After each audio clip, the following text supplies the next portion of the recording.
Hi, everybody. Welcome on this fine Sunday afternoon, June the 9th, 2024.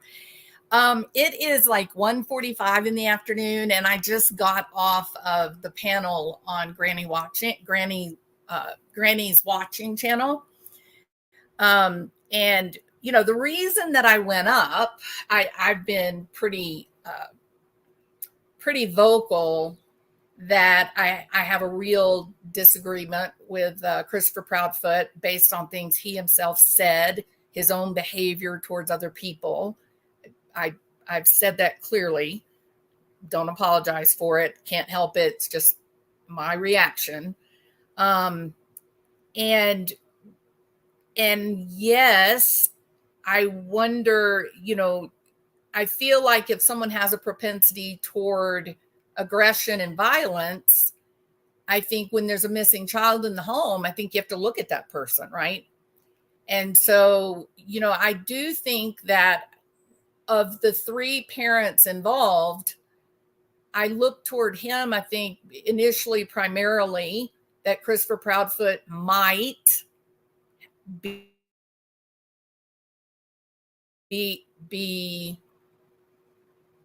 in a fit of rage. Bad things might happen. I haven't gone there with Seth because he was at work. He's on camera. He's at the actual jail. That doesn't mean, let me clarify this too, because this is going to get picked apart as well. Doesn't mean that he could not have contracted for something, very much like the Adelsons, right? The murder of Dan. Maybe he does put something together, pay people, but then again, he doesn't have any money. I mean, he's been pretty vocal. He does not have access to large amounts of cash. So that too is very difficult for me to believe, though it certainly is a possibility. I just keep coming back to Christopher Proudfoot and possibly Katie, because Katie, in fact, was the last one to see him. She was in the home with him when he went missing. So I just want to start this off by being very clear about why I believe what I believe. I'm not trying to be unfair. I'm not trying to be trying to hurt anybody. I'm trying to discuss this situation of this missing kid to just do what everybody else is doing in terms of what could possibly have happened. And I keep, first and foremost in my mind, Heidi Broussard, right? And her husband. Everybody believed that he was responsible for her and the baby going missing. Everyone. The man was tried, convicted, hung on social media. And that was a hard lesson for me. And I felt so guilty and terrible about my belief and my part in it. So, there are some basic truths here. Sebastian was at home with his mother. Seth was at work at the jail, and Christopher Proudfoot was in Memphis. He was either sleeping in his trailer, waiting for work, or he was at work as this drama unfolded. So the fact that the adult that was with Sebastian, you do have to be gentle. You do have to be careful. Just because she clearly loved her son, she did not want to give him up, let him go live with Seth. She fought for him during the divorce. There's plenty of evidence to show that she was not an uninvolved mother. There's plenty of that. But the reality is she's the one that was there. And it really, the idea that this kid got up in the middle of the night, walked out the front door into oblivion, into the abyss, with not one shred of evidence anywhere, that is the one part of the story that's just not believable. It's just not real. You can't even figure out how to make it real. About the closest about the closest that you can come up with is, okay, so he leaves the home. He has no shoes on. It's 28 degrees, 32 degrees, something, in the freezing area. Leaves and begins to walk where there's 22 separate cameras from the house down to the retaining pond. And a local pedophile, a local sex offender picked him up. Some unscrupulous person picked him up and a tragedy happened. Something had to have happened that would have transported him away from the vicinity of the home and the retaining pond, correct? But even in that situation with 22 cameras, you think an opportunistic sex offender is just going to say, hey, I see a teenager walking down the side of the road in the middle of the night. I'm going to take it up. I'm going to look at my good fortune here and make a grab for it. You think that guy knows where all the cameras are? I mean, maybe if he's a genius sex offender, I don't know, but it's doubtful. So even in the case of an opportunistic abduction, it's so unlikely. The reality is that kids get harmed and killed in their own homes every single day. Right now, just since we've been talking, some kid somewhere out there has been hurt in their home at the hands of a parent. It's a dark and terrible and horrible reality, but it is a reality. So I went up on Granny's watching channel, and in the past, she and I have had respectful conversations with each other. We're not enemies. There's no animosity. We work really hard to try to see the other person's perspective, which to me, that's the goal of these conversations that we're having. And so they were commenting on, of course, I'm friends with Brittany. I like Brittany. I'm going to continue to go on her panel. She and I share a lot of the same ideas about this situation, this case.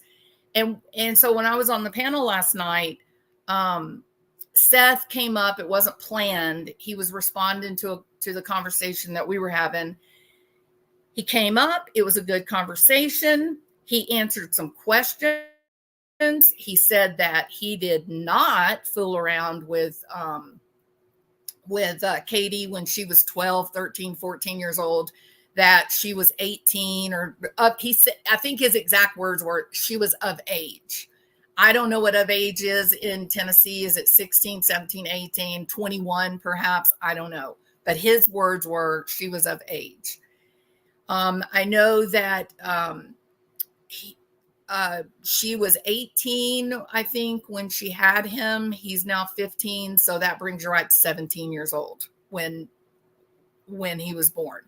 So those are facts in reality. So a 17-year-old, or even, well, depending on how the birthday fell, maybe 16 years old, and a 19 or 20-year-old guy, yeah, it's statutory. In some states, they have a 3 or 4 year leeway, depending on ages and whatnot, in terms of charging a statutory charge. But again, all of that's water under the bridge. This is a 15-year-old kid. The conversation is what happened to Sebastian. That's the conversation. And we can go back and we talk about the bad things about Seth, and they are there. No, I don't think putting your wife in the back end of a truck in the rain so that you can give your child the seat in the vehicle is the right decision to make. My husband probably would have been divorced if he had tried to put me in the back end of a truck when it was raining. It's not, I didn't have a say so. That was the decision that Seth made in the moment to keep, his way of working it out. He said that if she had been able to drive a stick shift, he would have been in the back end. That sounds believable. But again, I'm just a recipient of a story. I'm just listening to how he is describing his experience. And the fact of the matter is, when I listen to Seth Rogers speak, I hear a man who is in grief. I hear someone who is going through all the stages of grief in an hour's time. He's angry, he's sad, he's kind of numb and checked out. And then there's this heartbreaking moment of just acceptance. My kid is gone. I'm probably not going to see him again. So this snowballing and this choosing up fan clubs, this is not furthering even what is an interesting conversation. I'm not going to be like pulled into this bandwagoning effect of, well, yeah, Christopher's bad, but Seth is much worse. Or Seth is bad, but Christopher Proudfoot is much worse. That we are talking about the adults in the life of a missing kid. We are not talking about a missing kid. That is the truth. We are not speaking about Sebastian Rogers 8, 9, 10 out of 10 times. The conversations, just like in Summerwell's case, the conversations have become about the personalities that were in the child's life. And so I do think that Christopher Proudfoot did become the target of a lot of negative opinions and opposition's commentary. I made negative commentary against him, especially after what happened with Trisha on Web Sleuths, because I think that she was, she was so gracious. He was quite activated and angry, and really was verbally abusive toward her directly, right? And she, hats off to her. She proved herself to be professional, no doubt, that night. She was calm. She allowed him to experience his anger and express his opinion, and no matter how rude or disrespectful it was. She allowed that, and she continued to redirect back to the issues at hand, which I thought was incredibly admirable. And he never de-escalated. He had 3 women that were acquiescing to his anger and his rude behavior, and he didn't de-escalate. He didn't come down, right? To me, he was enjoying that control. My opinion, only my opinion. But my perception was he's controlling this. He's enjoying this. And when things are said that he doesn't like, or things that he disagrees with anger and aggression and personal attacks. Very much like some of the people that I was just exposed to, and that's okay. They don't like me. I get it. That's okay. My apologies for not being what you want me to be, or not what you want me to be, but what you think I ought to be. But I felt frustrated. It was a great conversation. I felt like we were making some headway, trying to stay focused on Sebastian and the night he went missing. But then I got really frustrated because it seemed to keep devolving back into, but Seth is worse. Seth is worse, right? And I was like, no, okay, if you want to make Seth worse, but Seth hasn't demonstrated what my actual reaction to Christopher Proudfoot. I haven't seen that with Seth, right? I haven't seen him really attacking creators and being abjectly rude. He gets angry on panels and is speaking out on the situation, or speaking out against Katie and Christopher, but not the name callings and the threats of harm and things like that. And yes, there were things that were said that made me uncomfortable, things that I would not have chosen for my child. Yeah, all of that's right. But again, what is the utility in saying you're bad, or you're bad, or you're worse, or you're worse? The reality is 15-year-old Sebastian's gone. He left in the middle of the night when he was under the care of Katie. And there was supposedly one door that was possible for him to leave. and that would have been the front door. And we know from the people across the street, their camera shines right at the Proudfoot home. They can see people coming and going out of the front door. That is my position. Where is he? How did he leave the house? That's my position. I'm not going to demonize anybody. I don't like Christopher Proudfoot and his view on women and kids. That's it. I'm not demonizing him. I don't have to live with him. That's Katie's husband. So she clearly doesn't have a problem with it. So I don't care. I'm saying my own personal bias against Christopher Proudfoot is based on what he demonstrated, what he said, the stories he told about Sebastian. That's where my negative appraisal of Christopher Proudfoot comes from. Nina's interview, when Nina came out and told her story, I felt really concerned at that point because my fears about what Christopher Proudfoot might be capable of based on his behavior on panels was realized as I listened to Nina tell her story. And I watched her trauma unfold on camera. You don't fake that kind of grief and fear. Well, I mean, I guess if you're Meryl Streep, you could, right? So I'm trying to have an authentic conversation with people that absolutely disagree with my point of view. They completely disagree with my point of view. I get it. I accept that.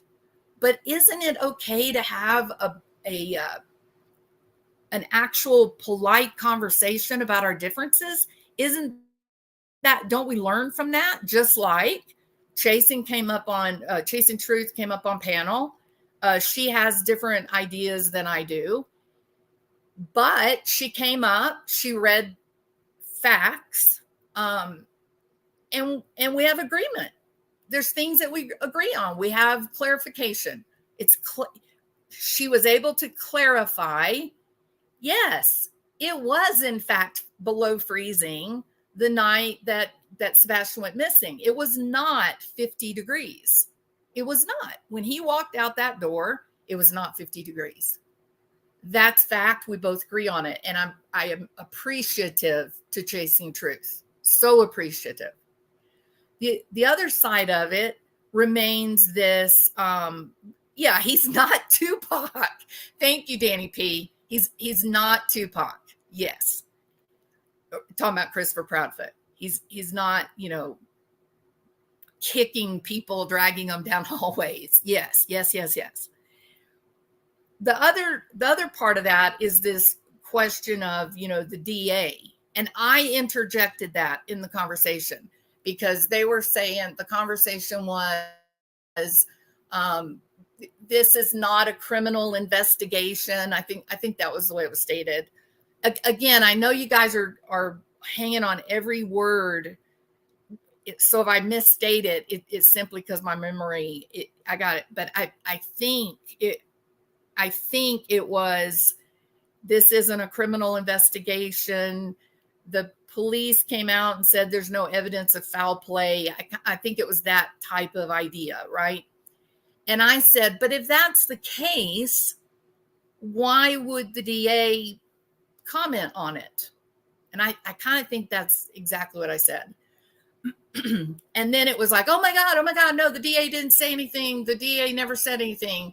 And there was some conversation, something about, that Christopher Proudfoot said that Seth was in a room with some attorneys, maybe not attorneys, but law enforcement, maybe sheriff's department, and the DA looking at some film or something. Well, when I got off the live, I thought I don't think so. I think I remember reading something about the DA. What did I do in it? I found it. Here it is. I found the article. I thought I lost it. Okay. So I'm going to read the whole article in interest of fact, right? Because Chasing Truth is really, really focused on fact. And there's respect in that. So on May the 20th, 2024, there was a post by WKRN, and the title is Sebastian Rogers' father calls on FBI to take over the investigation. And basically the article, I'm just going to read the article. And I hate doing this because I feel like it's reading Rainbow Room. So bear with me. I know it can be frustrating.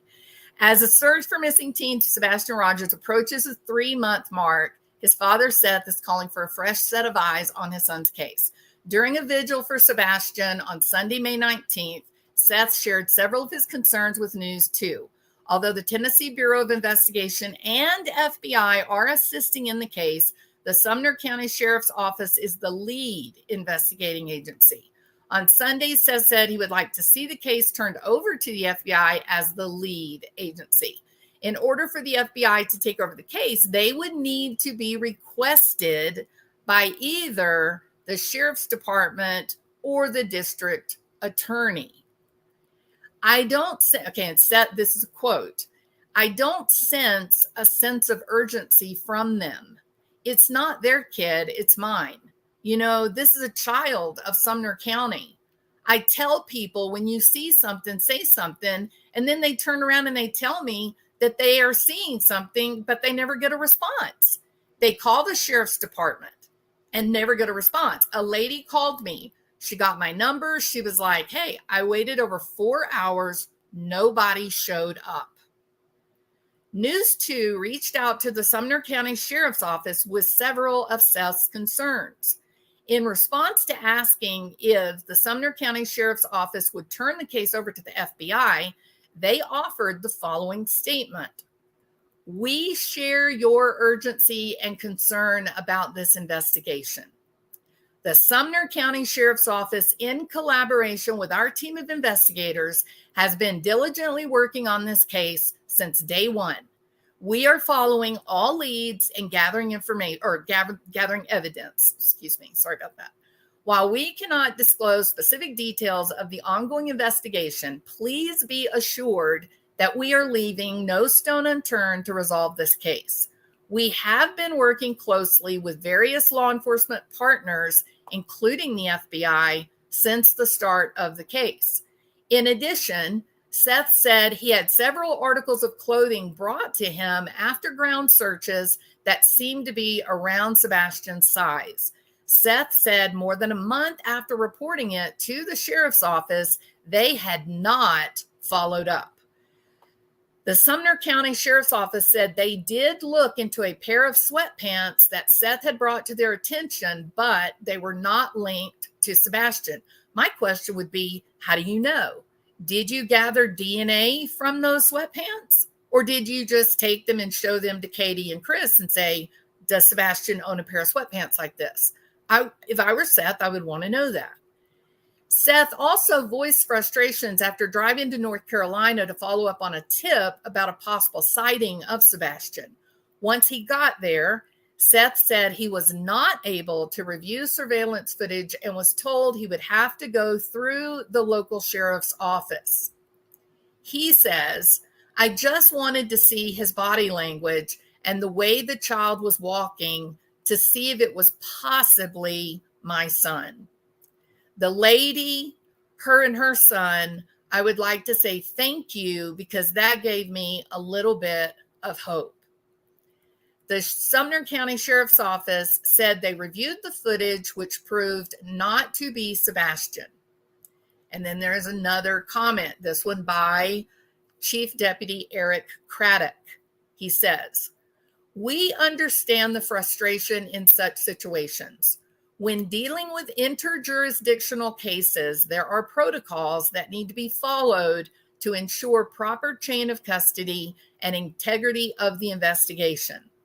The surveillance footage is part of the ongoing investigation and was reviewed by investigators. We confirm that the sighting in North Carolina was not Sebastian. News 2 asked District Attorney Ray Whitley's office if he wished to comment on Seth's concern about the investigation. We were told he did not wish to comment due to the ongoing nature of the investigation. News 2 circled back, asking if he would consider requesting the FBI to take the lead on the investigation. News 2 was told, as stated, this is an active investigation. He cannot comment on anything further at this time. Despite Seth's concerns about the investigation, he was still encouraged by the turnout at the Sunday's vigil, where more than 100 motorcycles and Jeeps drove across Hendersonville to help keep Sebastian's search top in mind. It gives me hope that my son's case isn't going to become a cold case, and the only reason it will become a cold case is if the sheriff's department does not drop their ego and start asking for a new set of eyes. In response to Seth's concerns about a lack of communication from the sheriff's department, Craddock shared the following. We have and will continue to release updates to Seth and Katie when they are relevant to the case. Due to the nature of the ongoing investigation, some aspects will not be releasable until the case is concluded. Well, that seems like, say there's not a criminal investigation without saying there's not a criminal investigation. If it is in fact an active investigation into a runaway, then how is it that you're saying that you can't release any information? Working with runaway cases, they release all information. They want, if there's a sighting, they put it out there because they want other people to look in that area. They don't hold information close to the vest with a runaway case. It's the exact opposite. I've even seen them put photographs in newspapers, right? Getting more people aware, hey, we got an active runaway. We've seen something. We got a sighting. That's where you want to look. These comments, yes, from the DA, yes, from Craddock in the sheriff's department, they're really giving a flavor. They're sending a message without saying it that we got a real investigation going on here that is absolutely serious. So, hey, Brittany, I'm going to find where it was said the scent was a false hit. It's really tough. Yeah. I know, Funky. But to be fair, I was really appreciative. I do felt like there was some conversation that I felt a little bit pressured, and that's okay. I thought that the way that Chasing Truth laid it out, I thought that it was, I think I found it to be logical and factual based on the main actors talking, right? We don't know who's lying or misleading. And so the way she laid it out, I got it, but it still was, I'm not going to be on a bandwagon to hate one group or another group. I'm just not going to do it. And there are a lot of people, I acknowledged this before I did my video yesterday with the Greek tragedy, right?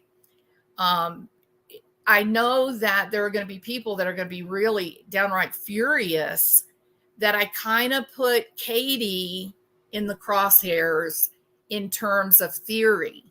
What would she get out of the disappearance of Sebastian? Would there be any payoff for a woman who has fought for her child in a divorce, who has fought for her child during the interim 5-6 years, and is now being, reported that she has agreed, and the way it was characterized was gave in to Chris, quotation marks, that she gave into Chris to let Sebastian go live with Seth, right? Full-time, not part-time, not for the summer. It was full-time. I thought, why? But why? Why would she fight for her child in the divorce and whatnot, and then be pressured into giving up her child to Seth. Well, that's a terrible position to put a mother into. It's a horrible position. What would the power be that Christopher had? What would be used to force a mother to make that decision yet again, to give up one of her kids yet again? And when I got to that point in my thoughts, I just thought of Medea. And I thought that, Seth's got his ideas, his goals.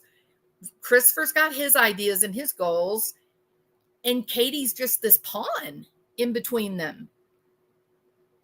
And what does she get out of Sebastian missing? Nothing. Katie Proudfoot benefits none by Sebastian going missing. None. Unless there is an act of vengeance. Unless she's had enough and she doesn't want either men that have controlled her through the ages. She doesn't want either man to get what they want. She's the one making the sacrifices. She's the one that keeps having her kids taken away from her. She finally makes a stand. Now, it's a horrible, dark position. If you know the story of Medea, if you understand the betrayal and the abandonment and the defiance that comes knowing you have nothing left, no matter what decision you make, you have no future. The king has come, ripped you out of your safe castle, put you into exile. You're an older woman. You'll never find another person that will give you a safe life, all because your husband needed to, secure his future by marrying a young princess, right? That either way Medea goes, either way she goes, she's done. Her life is finished. Either way. And she chooses a way out that robs the person that created her misery, her husband, who abandons her, casts her aside, and marries the king's daughter. The only thing that will hurt him is the death of his children. That's the only thing that will hurt him. And whether she kills the princess, which she does, the king dies by accident as the princess is dying. So he dies. He banished her, said, you got to get out of this land with nothing. So he dies. So she's feeling all vindicated, but still the husband comes back and he's just saying, I'm going to take the kids. I'm going to find somebody to raise them. You're a nobody. You go away. You have nothing. And she asks him, if you lose your children, if your children die, will you then be sorry that you hurt me? Will you then be sorry that you abandoned me and left me destitute? And in the end, she kills her own kids. She is vindicated. It's an act of war. This is a story that is studied in theory of battle because of the psychological implications of it. And I'm trying to problem solve my way through this thing with Katie because, in fact, she is the one at home with Sebastian when all this happens. And I just keep seeing, my God, this poor lady. She's getting jerked around and yanked around when she's a kid. She's getting jerked around and yanked around as a teenage mother. She's getting jerked around and yanked around even now today with Christopher Proudfoot. And everybody's doing the same thing. No, Katie, you don't get to have your kids. It's terrible. All right. So I wanted to put out there, that I knew I had seen the information that the DA had made a statement. I knew I had read that. I never would have said it if it was just gossip, okay? The statement was no comment, essentially, and yet he did comment, right? He did comment. So, Do you want to come up? I hate to put people on the spot. If you don't want to, Brittany, I certainly understand, because you got kids and everything. But if you want to, or if Funky anybody wants to come up, comment. There's the link. Yeah, it's a hornet's nest. This whole thing is just, here's the truth. Arctic Fox was on this panel, and he makes, he talks about missing kids. He's trying to put the information out there. Like we hear a lot from Gray Hughes, Chasing Truth, whatnot. And the messaging is, especially with Gray Hughes, the messaging is just report the facts. Just report the facts. Don't speculate. Don't do this. Just report the facts. And then, I answer that and I explain why that's a problem with just report the facts. But then Chasing Truth is absolutely making my point as I'm sitting there. She's making my point. She's saying, just look at Arctic Fox. He talks about 10 missing kids. Every time he does a video, nobody's sitting around with bated breath to wait for the next drop by Arctic Fox. Nobody's discussing the children that he's reflecting and showing on his channel. Just the facts, ma'am. Nobody's really talking about that. And that's a shame. And I agree with you. I absolutely agree with you. And this is what I told Seth last night. Seth, you don't want people to quit talking about Sebastian. Because if people stop talking about Sebastian, they stop talking about you adults that were in Sebastian's life, then Sebastian's case is going to fall into the abyss with all of the other tens of thousands of others of missing kids that no one ever knows who they are. You don't want that. As powerful and uncomfortable as this process is, being in a fishbowl, having people evaluate every word, every action that you take, if you really want to find your child, you want to keep the conversation going. That's the truth. And we have plenty of cases out there where the discussions on social media led to the recovery of the person. Gabby Petito, number one. So again, how many of our conversations, how many of our live streams are we actually talking about Sebastian the person?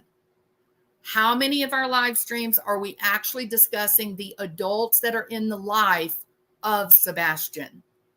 And just like a reality TV show, it is the Katie and Christopher and Seth going up on panels, letting the world know them, letting the world know their personalities, letting the world decide, hey, I like this guy, I don't like this guy. This person seems credible, this person does not seem credible. By doing that, you basically, the three of you, the three adults, you started a reality show right here on YouTube. You opened up and started a reality show that people are waiting with bated breath for the next discussion, for the next event. And they've made themselves a part of the disappearance of Sebastian. Never was that. I'm going to tell you something. One of the most surreal moments of my entire life was sitting at the preliminary hearing of Barry Morphew, and the lead detective is up on the stand, Grusing, and he's talking about Barry, and he's talking about the interviews that were done with Barry, and he gives a quote that Barry said. And my blood went cold because I said, oh my God, that was my live. He is talking about exactly what we said in this live. That was a come to Jesus moment for me. That was a moment for me to stop and go, okay, hold on, hang on, Lucy. This is creepy. This is worrisome that you got a guy that, I still think I don't see any other way around the fact that he made his wife disappear. And he's sitting there watching my YouTube channel. He's learning from the things that people are saying. And then he turns around and says to the lead CBI detective, he says, well, I was listening to this YouTube channel and they told me XYZ, and that's what I'm doing. And I was like, oh my God, we have got to be careful about what we're doing here. So this is a very strange platform. This is a very strange social machine. And to believe that we can cover these cases and discuss the events surrounding these missing kids or murders, to believe that we can discuss them, giving our opinions and such, and that we're not also getting drawn into it, that's unrealistic. And so the fact that Seth would come up on panel, or Christopher, Katie would come up on panel, why wouldn't they? That people are talking about them. Why wouldn't they come up and do it? But it's a negative because there's a lot of emotional judgment, negative and positive. But isn't it keeping Sebastian's face out there? Isn't it keeping Sebastian's story active and keeping people aware? People are still getting up on Saturday morning and heading out to do these searches, right? So, yeah, so it's a weird thing. They were making up dirt, not digging. Hey, Seth. Absolutely. Let's see. I haven't been looking at the chat, so let me go back here. I don't blame Seth for issuing the cease and desist. Oh, no.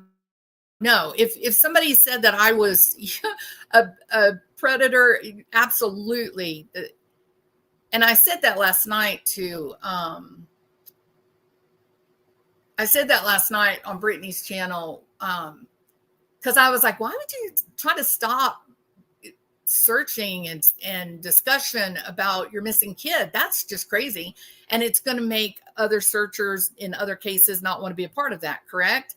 Seth came up on the panel. He came right out and he said, no, I'm not telling everybody to not talk about it.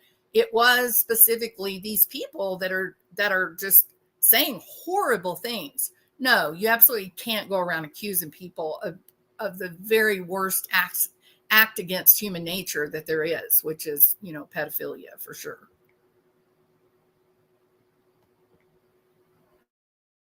I feel they misunderstand Seth and assume he means something he doesn't. It's frustrating. Well, so I felt a real pressure to conform, right? I felt a real pressure of you're either with us or you're wrong, right? That there's no way for that group that has gelled and coalesced around Katie and Christopher Proudfoot, that they don't have the ability to consider or look at things on the other side. I would say something and then they would say, yeah, but Seth did blah, blah, blah. And I'm like, I don't care. That's not what I'm talking about. I'm talking about this missing kid. That's what I'm talking about. The reason I want to talk about Katie is because Katie was there. Seth wasn't there. He's on camera in the damn jail. He wasn't there. And Christopher Proudfoot was supposedly not there. He was either working or he was in his trailer sleeping. One of the other, according to what he said. So why are we having a hard? I mean, they are convinced, y'all. They are absolutely convinced that Sebastian got up, did not put his shoes on. Now, look, here's what you got to know. We are all creatures of habit, right? Every one of us is creatures of habit. But when there's someone that is on the spectrum, those habits are the structure that make their daily lives safe. So it's a little bit hard for me to believe, based on the stories that were told about Sebastian, it is a little bit hard, or very hard, for me to believe that he is going in the middle of the night, he's going to get up to go outside and not put on a pair of shoes. You're going to tell me when he takes the trash out at night, he doesn't wear his shoes? Of course he does. But the story is, no shoes are missing. She counted them, but a little play flashlight is gone. Of all the things that he has in his room, how would you know that? Because it furthers the story that he left in the middle of the night walking. He would have needed a light. But the story just doesn't, it's just not possible. He did not leave and walk down the street and go where? Because if he had succumbed to the elements, they would have found him. As many people as been there searching, the number of people searching, some evidence of him, his body would have been found. I need to be, respectful of Seth, but I also need to just say facts at this point, right? You just got to say the facts. So if he did, it was, I looked, it showed that the temperature being around 32.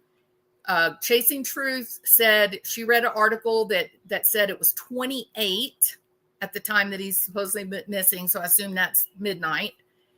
So nothing in me believes at all that it is logical or rational that a kid is going to just calmly get up out of bed, no shoes, but grab his flashlight and head out into this very cold, dark night and go where?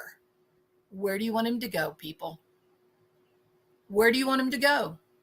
And if he stumbled into the woods and he got lost, he would have been found. He would have been found.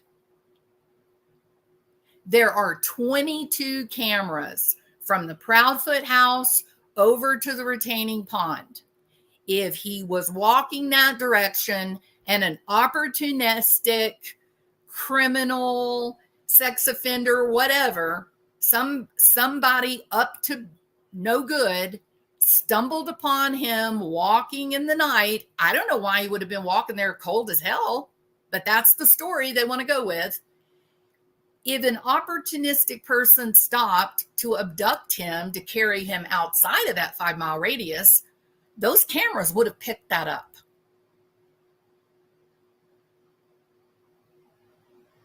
There was only one way out of that house, one, and that was in a car that left that garage. And they said, oh, but there was no car that left the garage. There was no unusual car. Yes, there was a car that left that garage. In a panic, as Katie is saying, oh my God, he's not here. I don't know where he is. She screams for him and gets in her car and drives up to the school. Is that logical? Absolutely. It's what I would do if my 15-year-old went missing and I couldn't find him in the house. I would scream for him outside, and then I would go, oh my God, maybe he went to the school. And I'd jump in my car, probably in my nightgown, and drive up there to the school screaming his name the whole way through. So there was a car that left. There was a car that left early in the morning. Early. That is only a fact. You can't say, oh, he was in it. But we're trying to be logical here. We're trying to not have these personality battles. Who's the better one? Who's the worst one? We're trying to focus on Sebastian. All right, I'm going to be quiet now. Okay, I've made my point. I did want to put out there that, yes, I did read something that the DA's office did comment. I read it in a newspaper, but I couldn't remember exactly what it said, and so I read the whole thing to y'all. So now y'all have it, okay? Zoots and Boots says, no garbage truck verification so far either. It was only a rumor. I totally lost. Well, I can't say that. Exactly in Katie's car. I believe there was a car that left around 3:15 a.m. So Callie, what do we know about that car? Like, was it from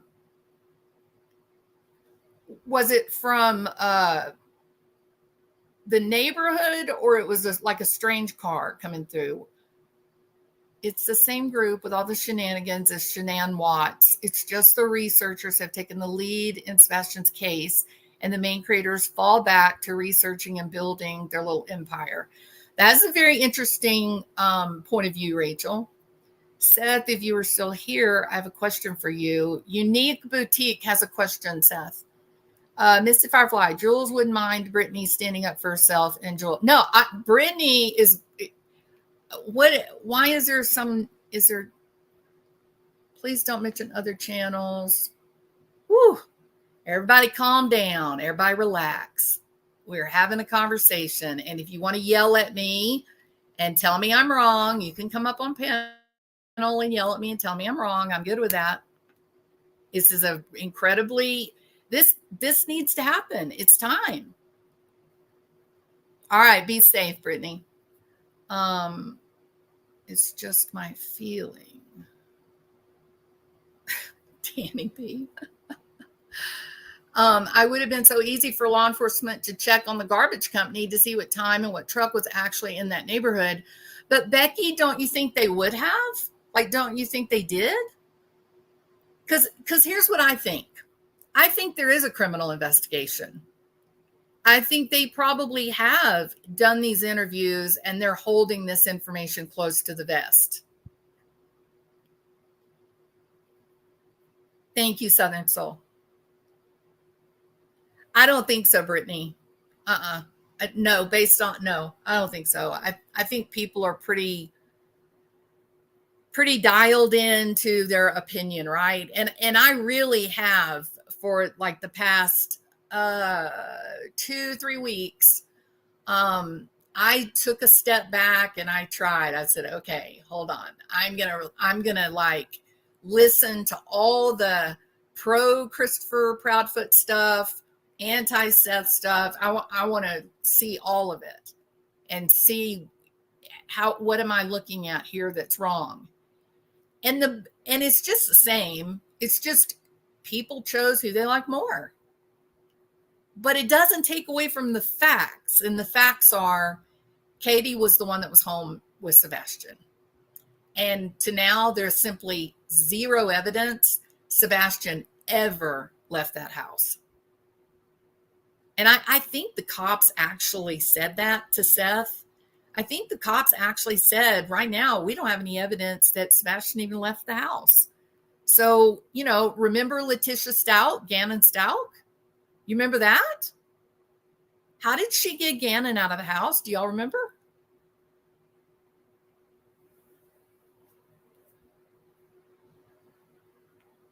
Everybody cannot be crazy. Something is just not right, that is evidence right in of itself, isn't it, 2D? Maybe it's not evidence that you can convict someone in a court of law, but it is meaningful that there's been so much manipulation. All of it seems to take away from the facts, and the facts are Sebastian was at home with his mom, like it or not. And then he wasn't. So give some evidence that he was 3 feet from the house or 100 yards from the house or 300 yards from the house. Then I can say, okay, maybe he did actually leave. I mean, I would still ask myself why. Did he get scared? Was there fighting? So did something happen that made him fear being in the house? Like what would draw, or was there something outside of interest? Was there noises? Was there something that would have attracted him to leave? But right now, there's nothing that would say, yeah, this kid left the house. There's nothing. Or have a door ring if he's that important. Yeah, so that gets into, hey, Don B. that gets into the other part. There's a lot of people that are highly skeptical. I'm one of them. I'm going to own it. I'm very skeptical that Katie, her specialty in the military combined with her current work, she installs security systems. Why would you have a $700,000 house and with a child? And why wouldn't you have cameras? Why wouldn't there be a security system? Oh, there was one, but it just wasn't operative. Is that right? Nina seemed to think she was incredulous when Christopher told her that. Well, let's look back at some of the historical cases that we know about. What about Barrymore Few? Oh, yeah. There were dozens of cameras out in the woods around the house, even leading up the driveway to their beautiful mansion. But they were all disconnected. Oopsie. Sorry, cameras aren't working. They're all disconnected. No one thought that was weird. Everyone thought that was weird. Let's look at Christopher Watts. What about him? How do you get Shanann walking in the door on the Ring doorbell, but a garage door opens, you load things up into your truck and you drive away, but the cameras didn't pick that up? What happened to the garage door camera? What happened there? Oh, it was not working. Oh, okay. Yeah. Somehow it began, misfiring, misfunctioning.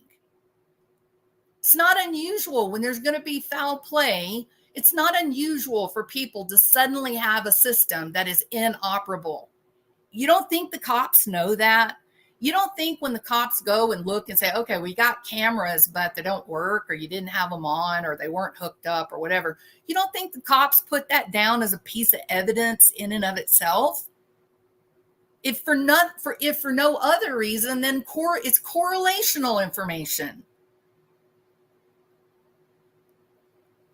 The motive is the CPS cases and the court custody case, restraining order, like Don B. asked. Was Sebastian going to drop a CPS bombshell at the custody hearing? Don't know. I've seen a lot of people discussing that and wondering, if that, I feel like, didn't we I know Don B was all in, up to date with the Summer Wells stuff. Wasn't it true? I'm trying to remember. They had tried to come and get Summer the day or week before, but she refused to answer the door, and they were supposed to be coming back for the kids like the next day, like the day after Summer went missing. Is that accurate, Don B? Or is my memory faulty?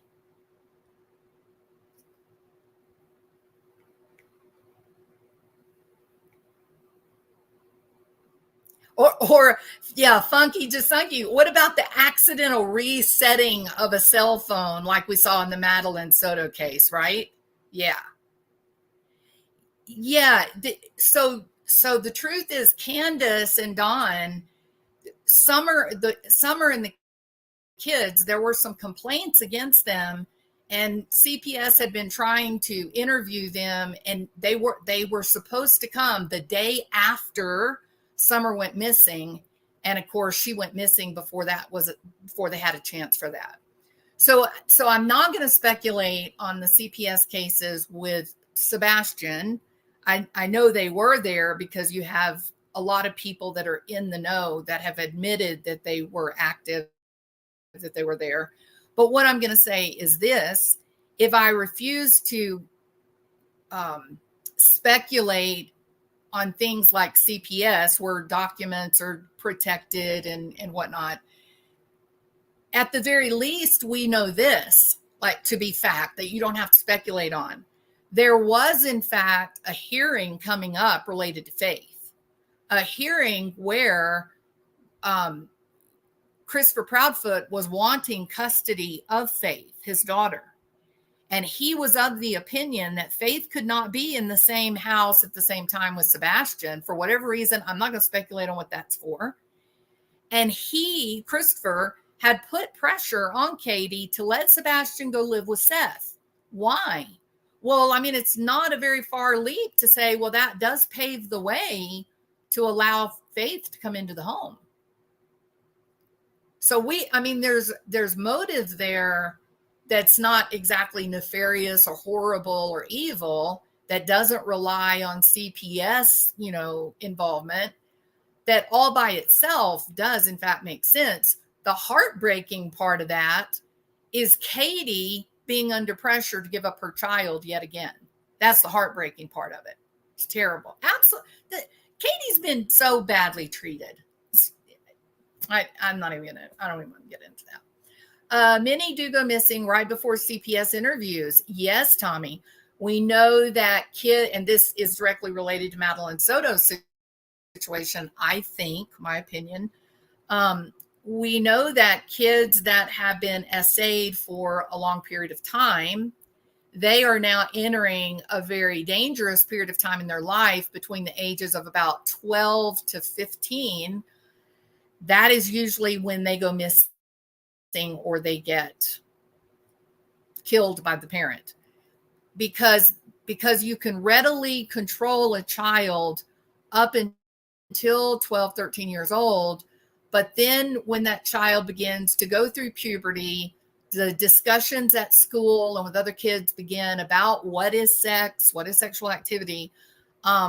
They begin to have a realization then, and many of them will speak out, sometimes innocently, to their friends and say, well, that's not a bad thing.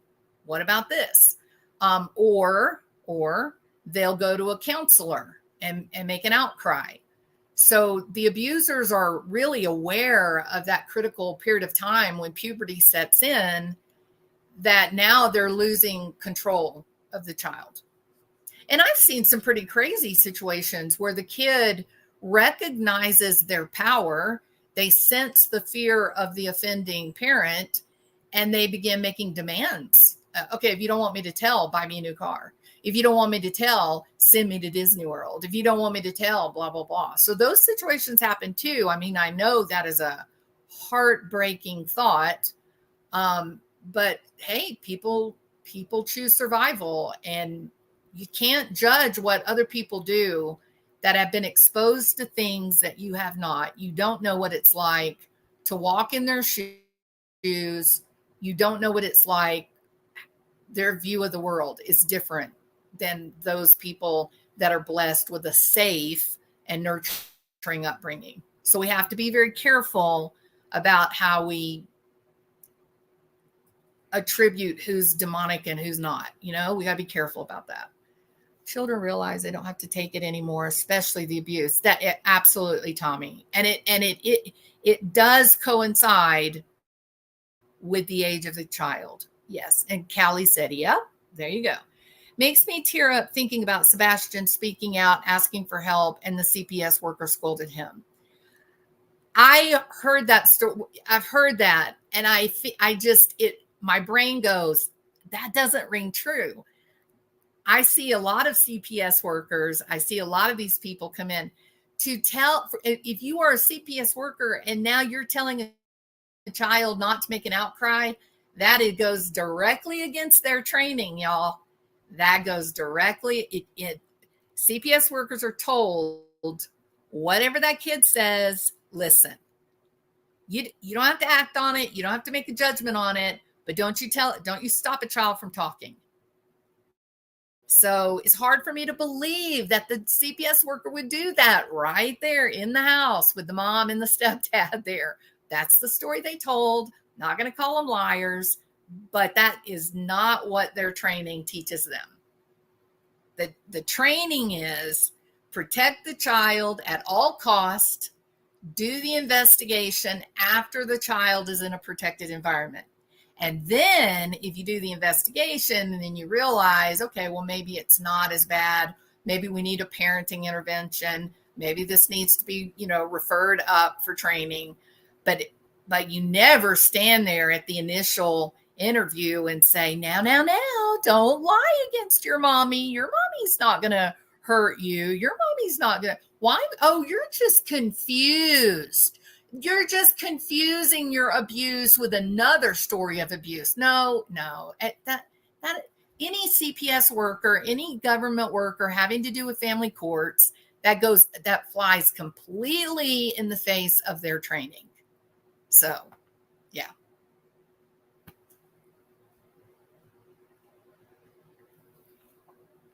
There are a lot of people. Oh, I wanted to comment on what Katie said. Shoot, and I just made it disappear.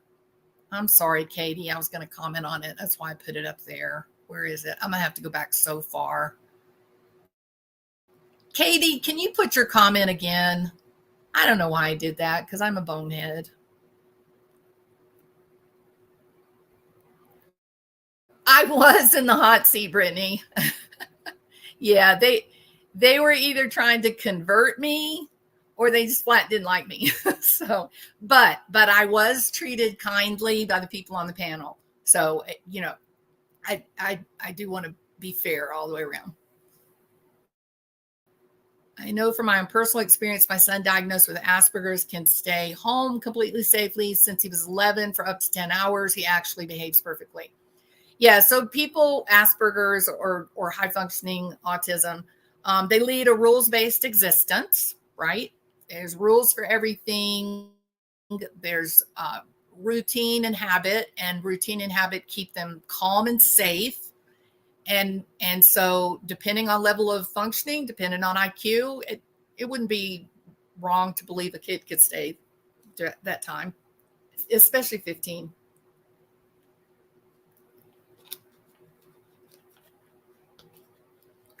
What was that about, Tootie? Are you talking about when she said, you know, Sebastian, if you're out there, come home, you're not going to be in trouble? Is that what you're talking about?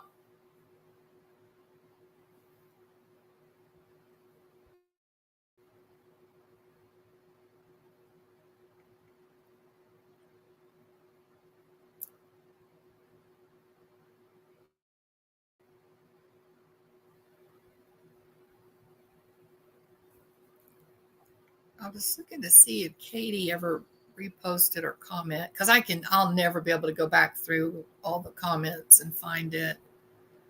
I wish I could remember what I put up there, but I started talking about something else. The brain game Sebastian endured living with Katie and Chris. You know, I think that's a really good point. Listening to Christopher Proudfoot when he's raging, you know, when he's so angry and whatnot, for whatever reason, maybe it's mad people are talking about it. I'm not casting judgment on that. But when I listen to those lives, like Web Sleuths or the phone call or whatever, I'm so uncomfortable. Thank you, Katie. Thank you. Okay. Appreciate. Thank you so much. I need an external hard drive for my old brain. Okay, so Katie says we have a man missing in our neighborhood. They suspect that he walked away at 10 a.m. We all have Ring cameras, and none of us caught it on camera. So assuming, I guess, that the yards are deep enough that him walking down the sidewalk would not have like triggered the motion control, correct? So yeah, so it's different having a Ring doorbell that's going to use motion control that's going to activate it. And then there's like security systems like the one that I have. It just records 24/7. Like it doesn't need to be activated. Everything gets recorded. Now, if there is movement, then it makes a separate little clip that gives the information where to go in the bigger recording that you can see the whole, you can follow it as long as you want to from start to finish. So that is a good point, Katie. Yeah, if you're talking about Ring doorbells, it's going to be, he's going to need to be, I think Arctic Fox said 30 feet or 30 yards. I think he said 30 feet. So maybe those cameras don't get activated. However, there were, according to the small YouTube channel where their 16-year-old son drove from the Proudfoot home over to the retaining pond, he counted 22 cameras.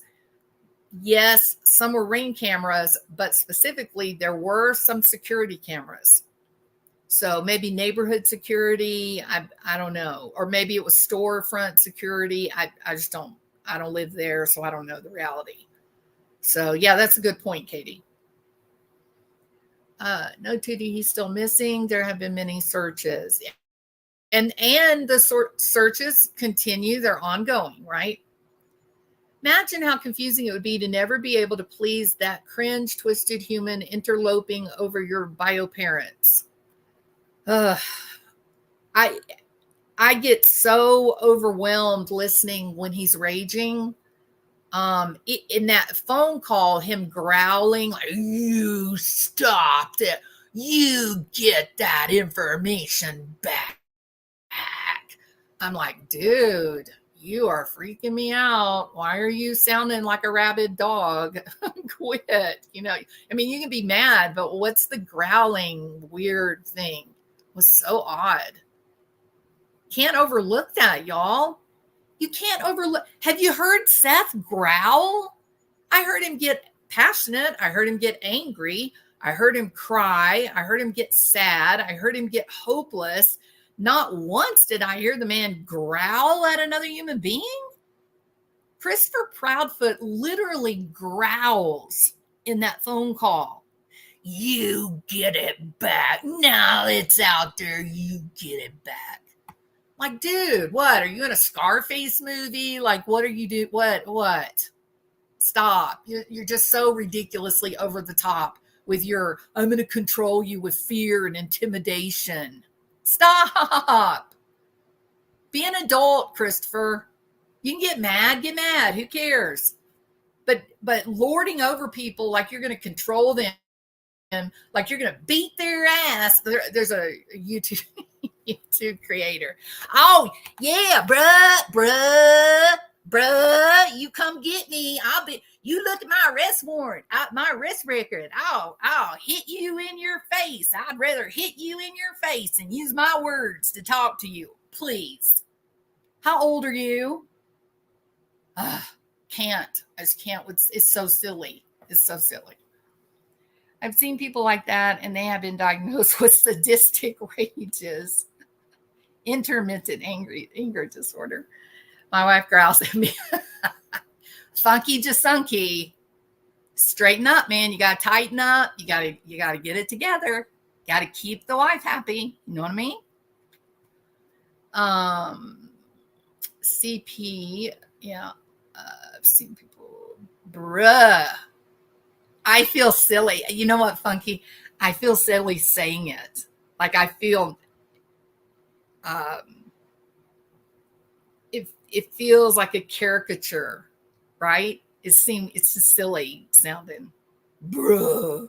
What does it even mean?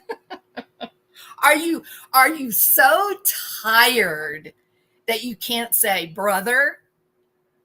Or is it like, what could bruh mean? Bruh. What does it mean? I don't know what it means. I don't know what it means. What word? What word is being represented by bruh? We need AK in here. I know, we all miss AK. Bruh. Oh, that's how they say it. Yes. Brah. Not bruh. It's brah. What is it? What could that mean? Brah. I mean, you assume it's brother, right? Brah. I don't know what it means. I don't know. She better fix it now. Or she's going to deal with me. Melmac says that it does mean brother. Thank you, Melmac. I'm an old woman. I need some interpretation, okay? These are not my words. I don't use these words. I don't know what they mean. I mean, I will say this. There was a short period of time when I was like, probably maybe like the 9th grade, something like that. People used to say, oh, tubular. So you said tubular, radical. Like radical was a big word for a long time. radical, tubular, awesome, of course, but everybody always says awesome even now.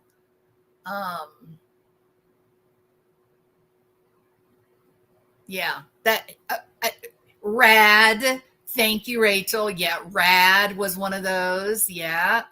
Oh my God, Danny. Look, 35 was a long time ago, brah. I'm gonna get my lingo together. Y'all just gonna think I'm so contemporary and cool. You're not gonna be able to stand it. Groovy. Now I'm gonna tell you something about far out and groovy. Far out, groovy, all of that. That was before my time, right? However, I am in fact a hippie. Yeah, I'm a flower child, right? That's my soul. It's like Stevie Nicks is my spirit animal, okay? And so, yeah, I like the whole flower power, moon child, I like that. But I never really said, like, in a conversation, oh, that's so groovy, man. I mean, I wish I had. I think that would be just lots of fun, but never said groovy. But I certainly don't say brah. It's like, are you tired? Oh, is brother a hard word to say?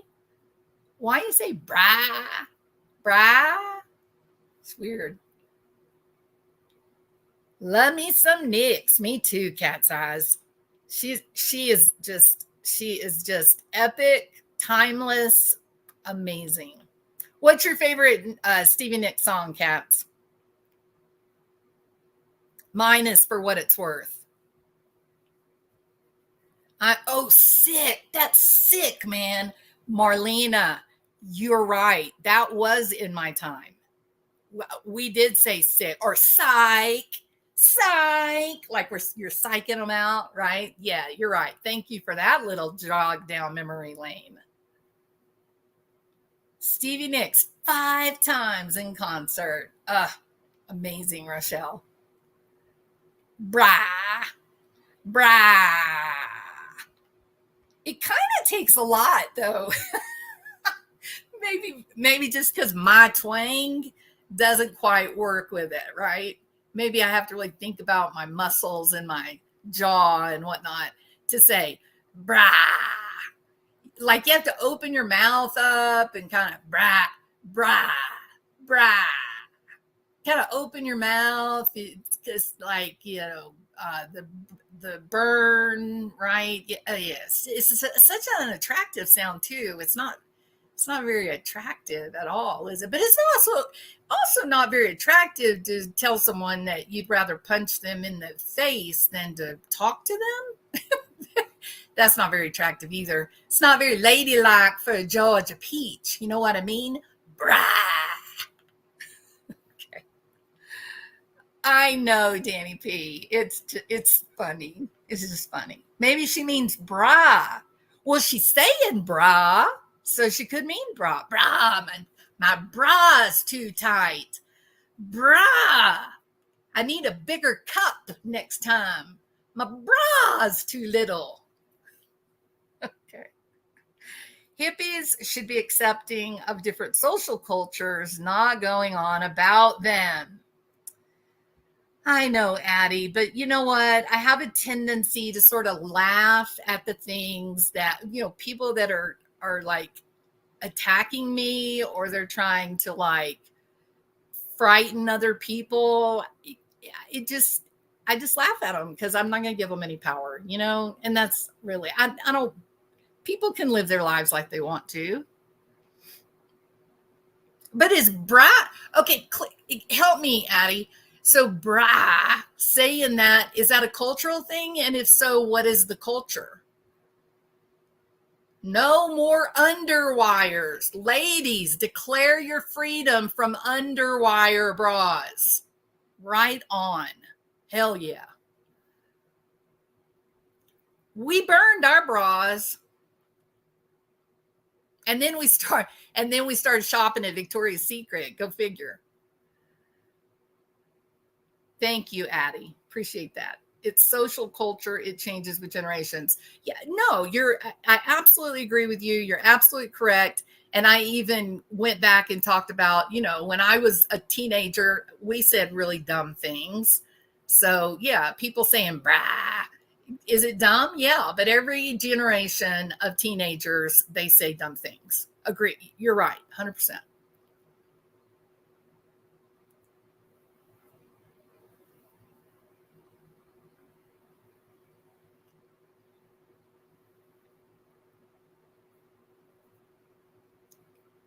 For real, don't shine me. See, I don't know what that means, Cinnamon. What does that mean? If you were to say for real, don't shine me. What is shining you? What is that like the same thing as throwing shade?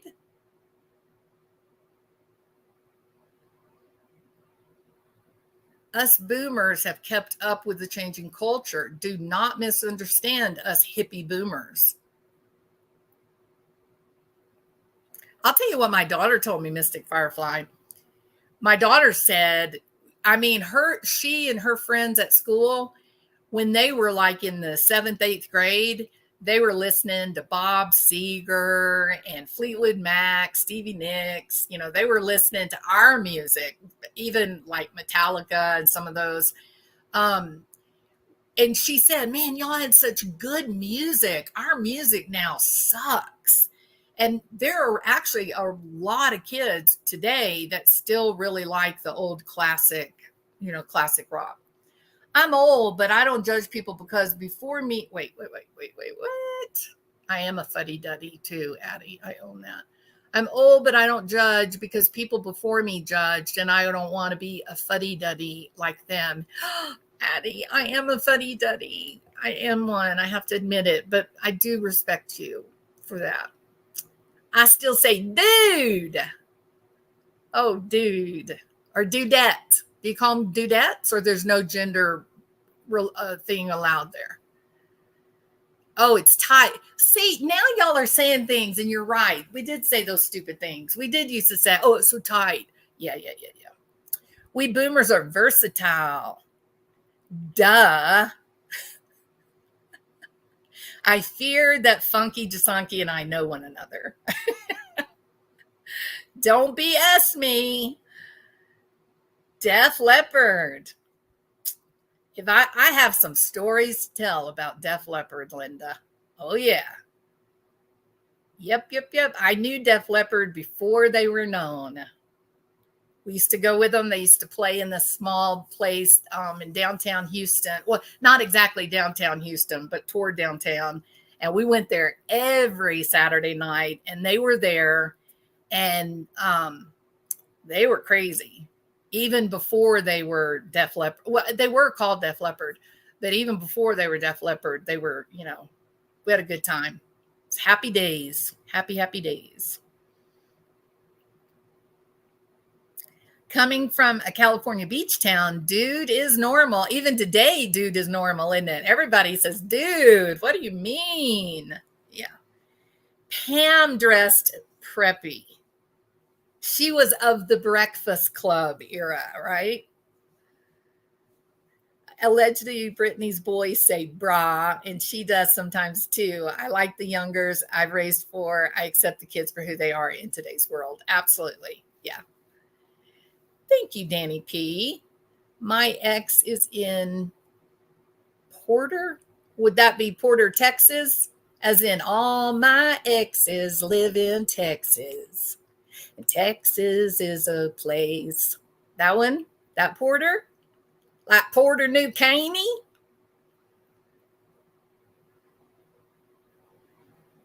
Shine is blowing someone off on 80s words for you. Didn't call. My kids told me the other day I get a bit street when I'm. Okay, listen, Keister Bunny, I'm going to totally own this, okay? If I get mad, I may or may not become a drunk sailor.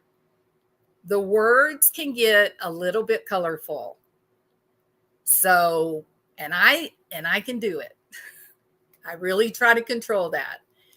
Janis Joplin is the queen, Party Sapphire. Yeah, she was a constant. Even now, like if I So I have a Mustang convertible. And so a lot of times, like when it's nice and whatnot, I'll just put the top down, go drive down like toward where the beach is, away from town and everything. Janis Joplin's going to be playing. Yep, that's my go-to. Oh, Funky Jasunky and Yvette are arguing over which one is my favorite. I'm going to let y'all decide it. I'm not going to interfere with that conversation. Jerry Garcia, yep. Stevie Ray Vaughan. Stevie Ray Vaughan is another one. If I'm not listening to Janis Joplin or Stevie Nicks, Stevie Ray Vaughan will be playing loud. The pressure, Funky, the pressure. Oh my God. You know, I got to go with that. You are a close second, though, Funky. Promise. You are a close second. Can you outsmoke Joplin? Cannot. Nope. Carole King, another big one. Yeah, totally. Totally. Gag me with a spoon. Y'all are so fun. Van Morrison. Oh my gosh. Into the Mystic, right? That's a great one. Great. Van Morrison's one of the greats. No doubt. Now you've done it. Jules just went into vocal fry. I mean, they're like this big. Why?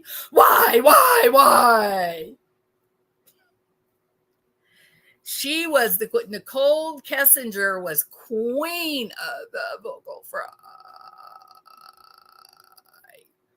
In fact, I don't mind saying this. I did not know what vocal fry was, but I knew that the way she spoke was kind of crazy, and I didn't quite understand it. And so I began researching and learning about it, and a whole new world of vocalization, personality research, social control all came in. And do you know where vocal fry originated? With the Kardashians and people that use vocal fry. They're claiming higher social status. It's a way for them to elevate themselves above you. Those of us that speak like normal people. Brah. Please do not go into Jan Brady mode. Marsha. Used to have someone. I had a friend who loved Phil Collins. I swear she never played anything in her car but Phil Collins. I always tell my kids they are my favorite, or I ask, who's my favorite? They all chuckle and smile as they walk away.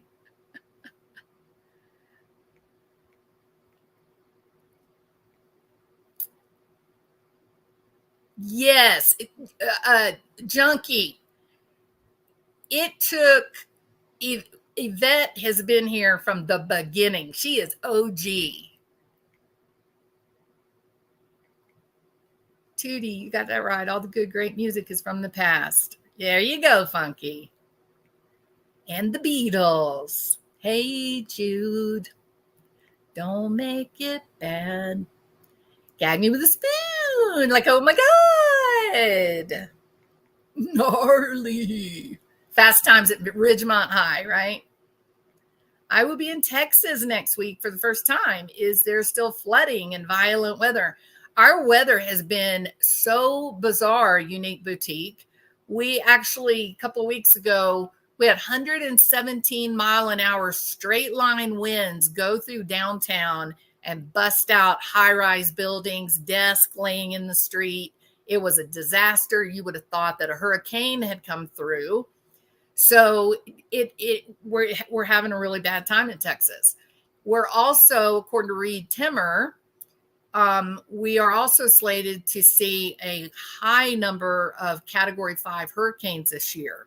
So if I were you, Unique Boutique, keep a very close eye on the weather when you're there. Very close.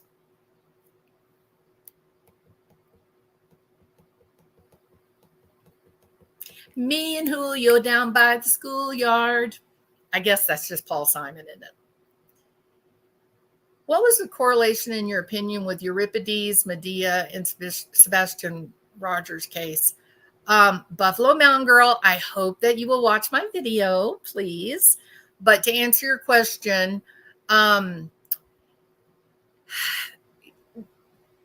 Euripides, Medea is a story about a woman who gives up everything for the love of her life, including the destruction of her family. She's exiled from her country. She becomes a thief and steals from her father. I mean, she goes all in, all for this one man, right? So they leave where they stole the golden calf or the golden fleece. They leave that country. They go to a new country. I'm not going to go into the country names because it's old world and archaic and it distracts away from the story. So they leave her country where her dad is king. They leave her country. They travel the 7 seas and they end up in another country where they establish a respectable life. She lives in a mansion. She's considered famous, important, powerful. They've got money. She gives her husband 2 sons. And then the senators, the politics of the time, of the ages, they begin changing the laws of the country. And they change the laws of the land so that the husband comes under pressure that he's going to lose access to his gold, his inheritance, his fortune, if he stays with this woman, that Medea, this woman from another country. He will lose his wealth because he's married to this woman from another country, an outcast, if you will. So he befriends, romanticizes, and marries the king's daughter, right? He abandons Medea. He leaves her and his 2 biological sons, and he marries the king's princess. Now he is enriched. He's got money. He's got position and stature. He's a general. He's important now in the kingdom. And Medea has been discarded along with her children. So she is going through this horrible grief, depression. She realizes she's been abandoned. She's realized her life is over. She's an older woman. She'll never find a new life again of love and happiness and whatnot. And she's feeling frightened and feeling very angry. And then the king comes along, who is the father of the young woman that her husband married. And he banishes her from the kingdom. He tells her, you must leave this mansion, this castle. You got to leave here, take your 2 kids with you. You 3 are not wanted in this land. You have got to go away. So there's no place for her to go. There's no way for her to make money. She can't go back to her original home because she gave up everything for him. And so she's stuck. She's in a terrible place and there's nowhere to go. After the king comes and says, you're banished, take your 2 kids with you, get out of here.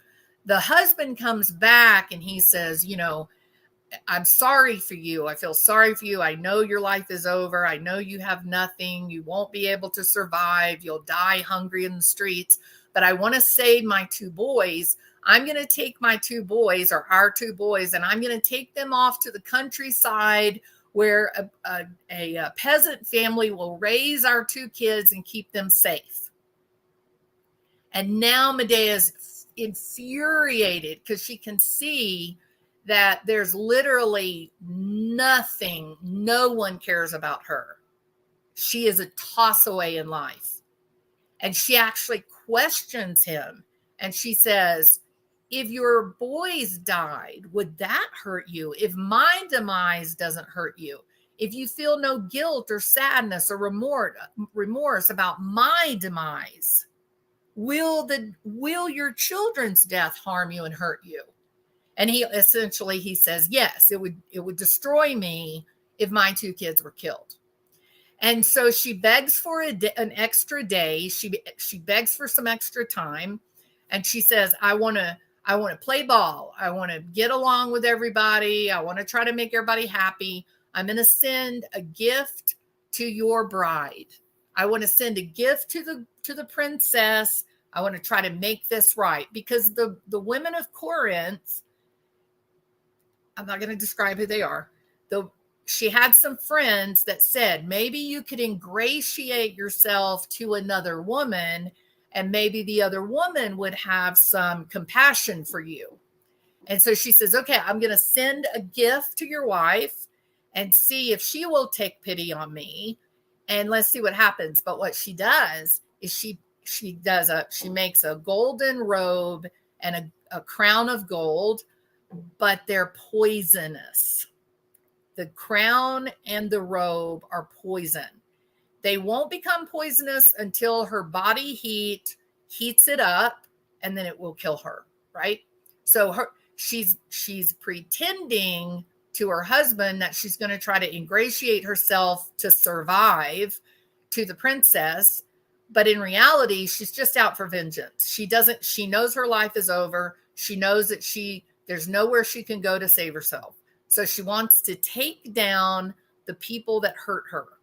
And so she sends this poisoned robe and crown to the princess. Well, yes, princess puts it on. She's preening around like a peacock, and she dies because she's poisoned.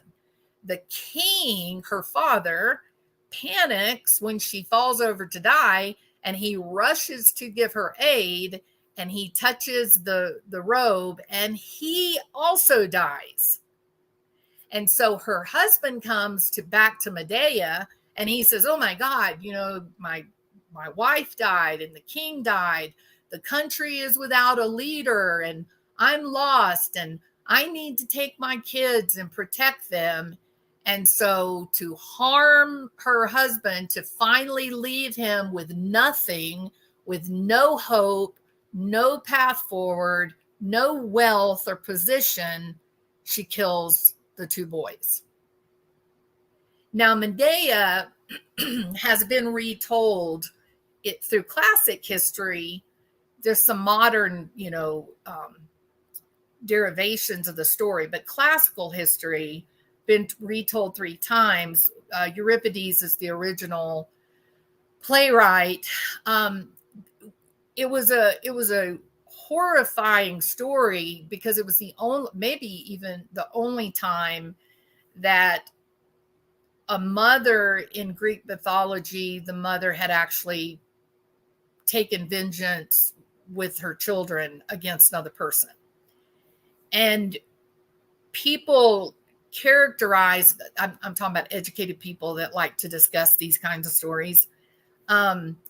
They always try to characterize Medea not as a villain, not as demon spawn, but to characterize her as a villain, a heroic villain, that yes, she did a terrible act, but that the lesson for humanity is don't drive someone to that point where they have nothing left.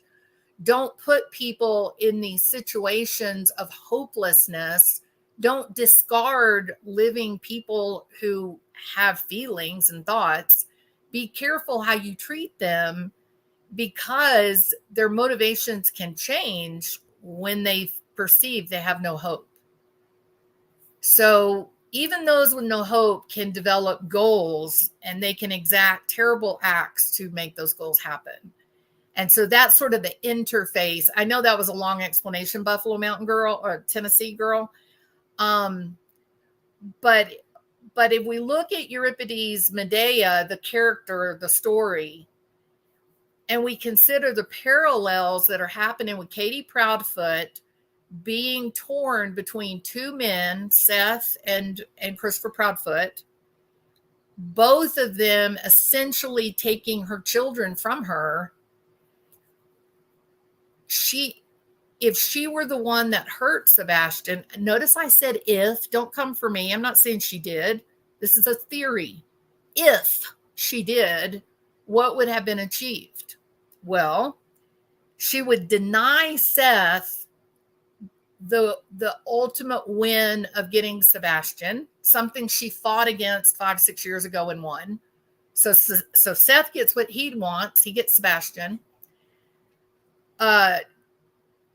Christopher Proudfoot gets what he wants. He gets Faith in his house. He wins. He takes Seth. He gets Faith.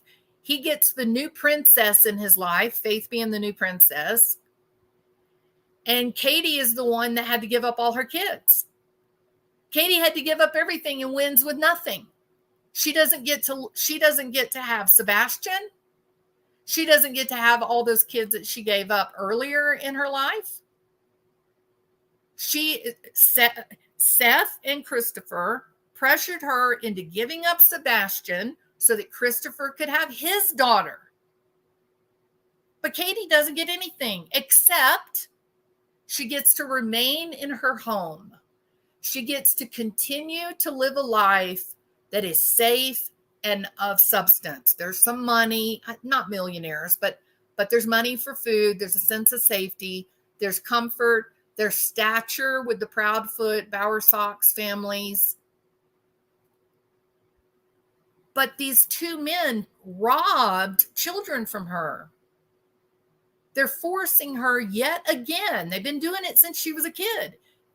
She's robbed again of her child. And that was the intersection. That was the conceptualization. Did that answer your question?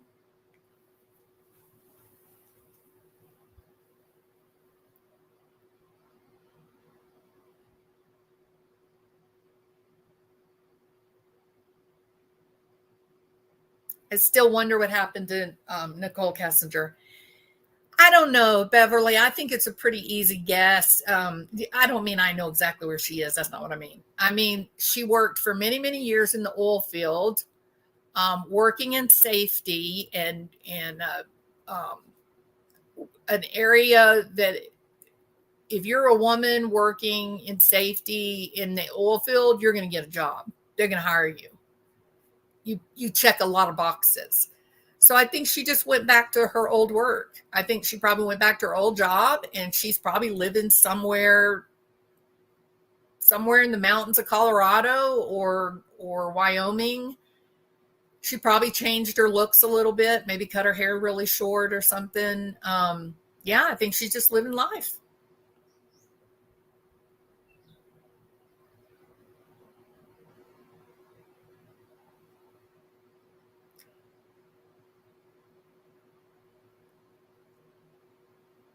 Yeah, I think she wants Sebastian, Diane. When you go back and you look at and see how hard she fought for Sebastian during the divorce, I don't think that Katie wanted to give up Sebastian. I don't. I really don't. I don't think she disliked Sebastian. I don't think she wanted to give him up. I think she was forced to give him up. We know that Christopher Proudfoot left the home, January, 1st February. He supposedly had not been home in weeks and weeks and weeks. And the question that I would have is, was he waiting on Katie to make a decision? That if Katie chose to keep Sebastian, then he was going to divorce her. If Katie chooses to let Seth have Sebastian, then she gets to stay married to Chris and gets to stay living in the house and becomes the mother of somebody else's child. And I think take a minute and step away from your preconceived ideas about this case, about these adults that are involved. Take a minute and step back. Put yourself in Katie's position with the belief that you love your kid. You love him. You want him to live in the house with you. You think he's fun. You think he's funny, whatever. If the person that you're married to finally gave you a life where you get to live in a really pretty house, you get to live in a safe neighborhood, You're not worrying about, do I have enough money to buy groceries this week? Those things are incredibly powerful and can make us overlook bad behavior sometimes. Okay. No judgment here. People make choices for survival. If he starts pressuring you that you've got to give up your child and you love your child, and he's pressuring you because he doesn't give a damn about Sebastian, but he wants Faith, your choice becomes, I get to keep Sebastian, but I have to move out. And where will I go? What will become of us? I'll slip back into poverty of my childhood. Or I can let Sebastian go live with Seth. Seth's going to take care of him. Seth's going to take good care of him. I don't have to worry about that. But it's not fair. I don't want to give up my child. And I'm also now got to be child to someone else's kid. So what kind of choice is that? You have the heartbreak of giving up your son that you love. You've got to go through the frustration of trying to learn how to be a good mom to some other woman's child. And all of this is being done on a backdrop of just survival. That is enough to make me angry and bitter. And I think if people can open up their hearts to the possibility, it's an unfair position for Katie to be put in.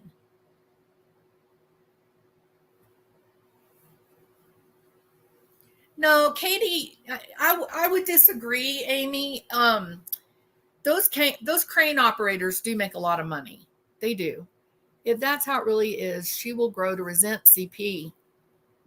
Of course. And you know what, Brittany, some of the first interviews that were done where we could actually see them, Katie does not make eye contact with Christopher Proudfoot.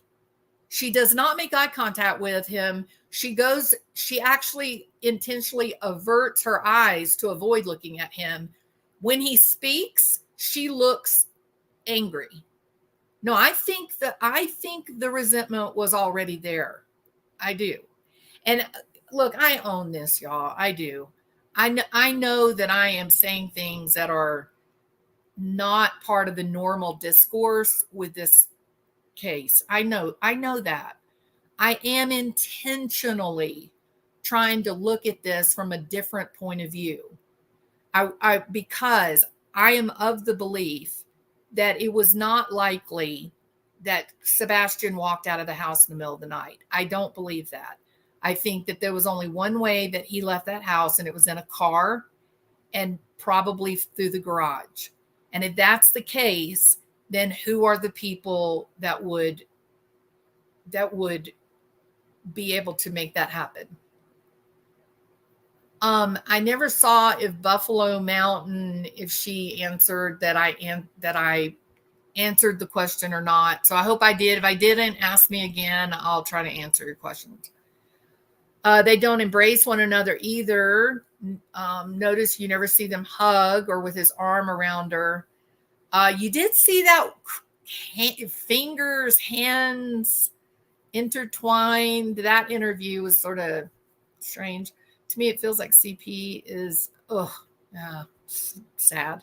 She really wanted him for the right reasons. Namely, does she just not want Seth to have him? Is there hate involved? We know there's evil. I do know, Tommy Larson, there are situations where maybe one person doesn't want something, but they don't want the other person to have it either. So I don't think that's an unusual question. I hope that it was a positive phone call. Reality wins. I hope you won the lottery. That'd be great. Even allegedly innocent channel is looking into the other side of different points of view and got herself in the tragedy pimps spectrum. Believe there's no foul play. I think he left in the car too. I try to have an open mind and be fair, not because these people who panel you were on, they have some nerve to talk down to you after slandering Seth. It's okay, and I'm not going to sit there and argue with every single word that's said. That's counterproductive. It's not the point of the whole thing is, it is simply ridiculous. It's not. Okay, let's just go with this one thing. Okay. How is it possible that Seth abducted Sebastian? It would require a conspiracy, right? And the reason that we know it would require a conspiracy is because Seth is on camera at the jail through that night, through the whole night. He's on camera. And people say, well, yeah, but he knows a lot of prisoners. He befriends prisoners, people that are nefarious and would do things for money, blah, blah, blah. Okay, I can accept that. However, here's another question. Where is Seth going to get the money to pay someone enough to kidnap and kill a kid from their house that they're sleeping in? I mean, it's not like they're going to say, well, let's wait until the kid is walking home from school and we can just grab him, right? We just grab him off the sidewalk and drive away laughing. Much less likely to get caught that way. But to go to a house in the middle of a high dollar neighborhood, somehow wait for Sebastian to sneak out of the house or whatever the plan was, just roll with me here. I don't know what the plan was. And then wait for him to get in the car with somebody he doesn't know. That's going to take a lot. It could be done. Where is he going to find 100,000, 500,000? Where's he going to? No one's going to do that scenario with the high risk of being caught without a big payday. You're not going to find anybody that's going to do it for $5,000. You're not going to find anybody that's going to do it for $10,000, $20,000. They don't want to go to prison. It's going to take a big payday to get somebody willing to do that in that particular. Think about the location of that house, how easy it would be to get boxed in there and not be able to escape. So I don't think Seth has the money for a conspiracy to kidnap or kill or whatever. I don't think he has the money to do it. He was on camera himself, so he himself didn't do it. So who else could be involved in the conspiracy? He can't pay a random criminal because he doesn't have any money. He can't do it himself. He's on the camera. Who would do it? Who's going to be involved in Seth's conspiracy to kidnap his child? It's not realistic. This is writing therapy. It's okay to have an opinion and you do not need to agree with anyone else. Live and let live. Bum, bum, bum, bum. It's a great motto to live in a happy life. Thank you, Mystic Firefly. It's the deflection gossip coming out with those stories. Only way after the Proudfoots looked sus. They did. Absolutely. Maybe the flashlight was Chris coming home. Chris goes in the garage, lures Sebastian out. Poof, he's gone. It's just theory. That's why I believe there's foul play somehow. And just maybe Katie doesn't know anything. Really and truly, Amy, I have the whole thing from the beginning of this, I've kind of gone under that radar of, I don't think Katie's involved in this, right? If anything, she looks controlled to me. She doesn't look like she's in a position of power. She doesn't look like she's controlling things. So me making the Medea video, that was really, I think that was the first time that I really put her in the driver's seat, that maybe she was involved and it was Chris and Seth that do not know what happened. It's the first time I've let myself go there. I did think a few times, what would it be like if perhaps something accidentally happened to Sebastian and they were just trying to cover it up. I did look at that possibility, but just Katie alone, since she was in the house alone, just Katie alone, what would that have looked like? How could it have even come around to pass and still be logical, possible, rational? So acting out of fear, yeah, Melissa, I would not argue with that a bit. She does look frightened and angry. Yeah.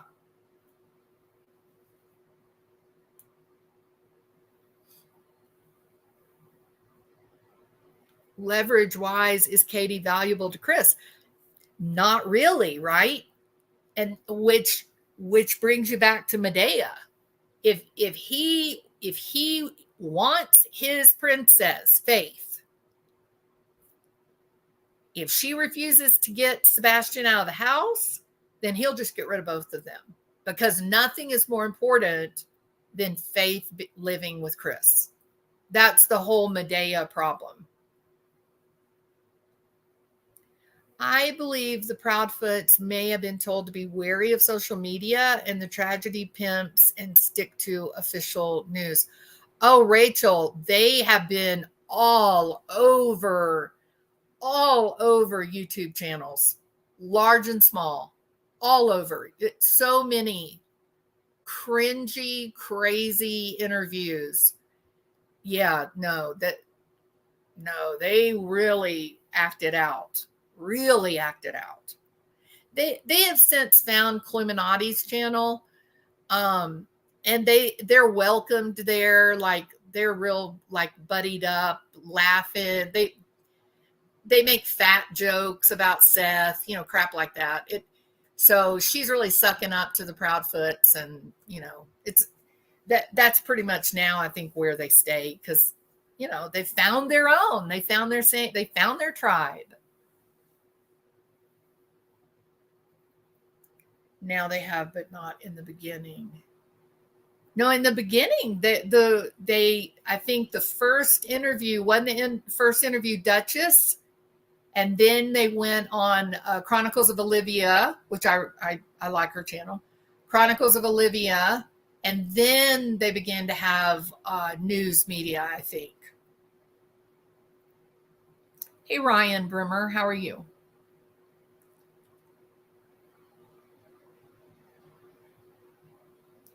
Shoulda, woulda, coulda reality wins, right? I mean, Christopher Watts should have divorced Shanann, and Barry Morphew should have divorced Suzanne, right? Yeah, there's ways that it should be done. Unfortunately, money gets into the mix. Barry Morphew could not divorce Suzanne, or could not allow a divorce to take place, because he needed the money. He was in a lot of money problems. He made a mess of his businesses at the time. He himself would have been destitute if he had lost access to Suzanne Mormon's money. Yeah, I think Duchess was the first one. My theory, Katie did it. CP Christopher came home to clean it up. I'm gonna read your comment exactly. My theory, KP did it. CP came home to clean up on aisle 2. No doubt garage was how he was removed, but I still feel those moving flashlights at 3:30 a.m. were CP and KP removing an over-medicated Sebastian. It's a theory, right? Yeah, thank you, Carrie. I did now watch the Duchess one, and I did the Smiley one and Nancy Grace. I'm thinking Nancy would have reamed him out if he said it there. So Smiley to me. I may be wrong. You also got to watch Chronicles with Olivia. She did a big interview right in the very beginning. Yep.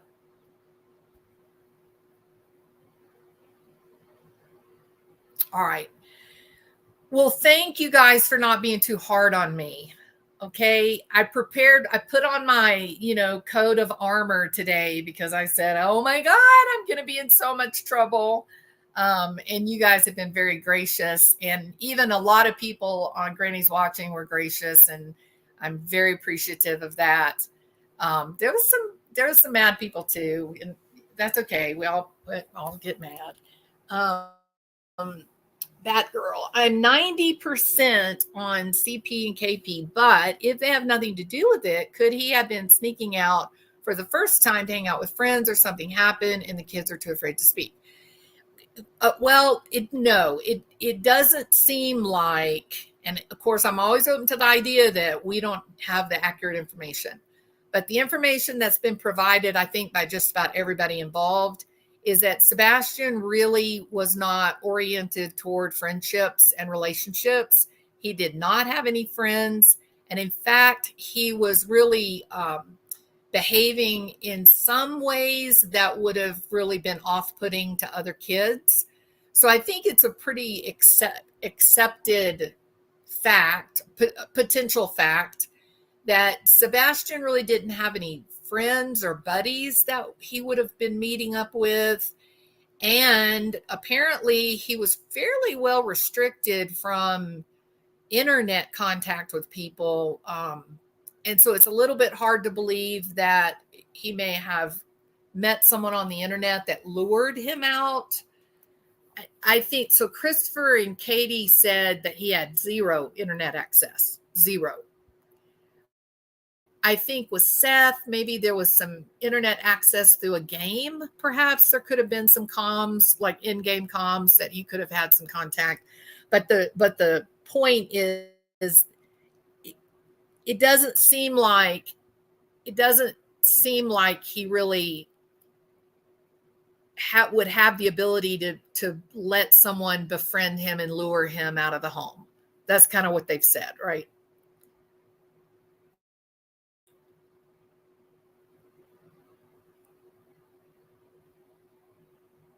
Teens can't keep a secret. Someone would have talked.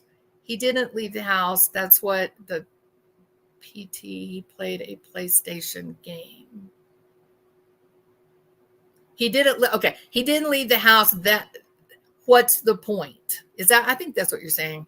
What's the point? He played a PlayStation game. And some of the games have in-game comms if they're connected to the internet. Some of them you just play local on your own system, and there's no internet access enabled, right? Like I play virtual reality. I have an Oculus, and I play a lot of that. There's people that I'm like friends with. They're just icons in a game that you don't know who they are, but you're talking. Like one night I was playing one of my games. Echo Arena is the name of the game. For those of you that have an Oculus or a virtual reality headset, if you have not played Echo Arena, you are missing out. Great game. If you see me there, talk to me. My name is Doculus Prime. It's DOCULUS_PRIME. Okay. So with virtual reality, it's all communication. So you talk to each other. Your little robot will talk to the little robot in front of you. And it's just like talking face to face to another human being. And the brain adapts miraculously well. Pretty soon you're just immersed in it and flying through the air, yelling at your teammates to catch the Frisbee, and it's quite an interesting experience. You guys should pick up an Oculus and give it a try, because it is really a trip. But just playing a regular console like PlayStation or Nintendo or whatever, yeah, you can turn comms off. You can, some games not even connected to the internet, they're just playing off of a cartridge. But if it's virtual reality, you're like on on Oculus, if I want to buy a new game, I have to be in the headset and I go to my store, right? I go to an actual store and I can look at all the games there that I want to buy. And then I buy the game. I buy what I want to play. I'm in the headset. I'm in the virtual environment. I pick out the game I want. I pay for it while I'm in the virtual environment. And then it downloads into the headset. There's no way to like go to GameStop and buy a game. It's all done virtually. So it's pretty cool. Even in my virtual environment, I have an apartment. So I've made an apartment which is like in outer space. It's really cool because Saturn comes floating by my windows, and I can go out on my patio and look around and watch the shooting stars. Anyway, in my apartment, my computer is actually on the wall in my apartment. So when I'm in my headset, when I'm in my virtual environment, I can go and access my computer and like check my email, go on YouTube if I want, things like that. And even though I'm in the game, I have access to my entire online life and computer stuff. So it's hard to kind of get a grip on what it is until you do it. And then it's just like, cool. It's just cool. It's amazing. Every Friday night, there's a group that does concerts. And so there's a big meeting place that you can go to on Friday nights. And people in their avatars, they're all standing around talking to each other, listening to the music play. And you're just talking to people from all over. And one night I was playing Echo Arena, and this guy joined our team. And so he was asking me about how to play, and I was teaching him different things, how to move his body, how to move the ball, and things like that. And eventually we played like till 3 or 4 o'clock in the morning. And eventually I said, you sound suspiciously like Matthew McConaughey. Like, we've been playing games for like 5 hours, and my brain can't shake that you sound like Matthew McConaughey. And he starts laughing. He said, well, it's probably because I'm Matthew McConaughey. And I said, no, you're not. So he was like, yeah, I am. And so that was kind of fun. So I'm not going to tell you what his name is there, but so you'll often hear me make jokes, like while I'm talking and stuff, I'll make jokes about my friend, Matthew McConaughey. Yes, we play this game together, but no, not real life people. I say he lives next door to me in the game environment, not in real life. So that's what that's all about. But that's him playing, and he plays it. He doesn't hide it. He is who he is. So I locked my 15-year-old out when he snuck out. He had to wait until outside. And whoops, I missed that. Pam Frenchman, you are a sweetheart. Oh my gosh, thank you. Let's see what Mystic said. There we go. I was hooked into it and just kept going into his links. It was amazing to be about to report the death scene to YouTube. I'm not the normal user here, just saying. What did you do, Mystic? I got to go back and get into the beginning of this conversation. Hold on. Harley. Oh my God. Harley had left his game channel open. I was about able to follow links into links into links. Then I saw who killed him and reported it. My goodness, Mystic Firefly. Oh my gosh. Terrifying. Transitioning Sebastian to live with Seth might have been what Katie wanted to do well, but something prevented it. Wish she could elaborate on the mood more. Yeah, me too. I think she's pretty misunderstood. Here's what I was looking for. I locked my 15-year-old out when he snuck out. He had to wait outside until the morning. It was cold. Those are consequences. We lived in the country, but he was also not disabled. Yes.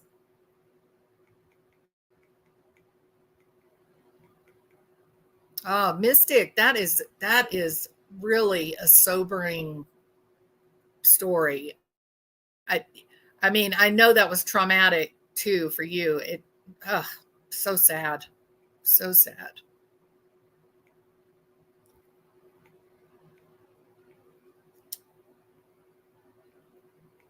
Thank you, Pam. All I can say is society as a whole is falling apart. True crime is unbalanced, and the state of humanity has never been tested as today. It is crazy, isn't it, Aries? Honestly, I don't think we've ever been this divided. And by we, I mean humanity, all of us, not just true crime, but in every aspect of life. We have stopped talking to one another. We have stopped communicating. And that's one of the reasons why I appreciated Granny's watching today. And Chasing Truth too. That, Granny she was definitive, and she defined what her belief was and what she believed that was different than mine, right? And then she said, but I also see your point. I respect your point.